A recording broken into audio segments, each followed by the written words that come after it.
گناہ کا موقع نہ ملنا بھی اللہ کی رحمتوں میں سے ایک رحمت ہے۔ جب اللہ راضی ہوتا ہے تو ہر چیز کا وسیلہ بنا دیتا ہے۔ کوئی کتنا ہی گنہگار کیوں نہ ہو، اللہ کسی کے لیے دعا اور معافی کا دروازہ بند نہیں کرتا۔ لوگ لاکھ کہیں یہ ناممکن ہے، مگر اللہ کے ایک کن سے تقدیریں بدل جاتی ہیں۔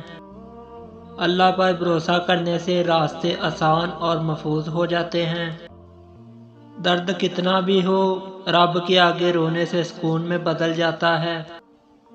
اللہ ہی ہے جو آپ کے اداس چہرے اور ٹوٹے دلوں کو خوشیوں سے بھر سکتا ہے۔ دنیا جس بھوک پیاس سے ڈرتی ہے، میرے اللہ نے اسے عبادت بنا دیا۔ امید صرف رب سے لگاؤ، سب سے نہیں۔ اگر مکمل بھروسہ اللہ پر ہوتا تو بھیڑ مزاروں میں نہیں، مسجدوں میں نظر آتی۔ جب اللہ کسی کو پسند کرتا ہے تو اس کی پریشانیاں بڑھا دیتا ہے تاکہ اسے اپنے قریب کر سکے۔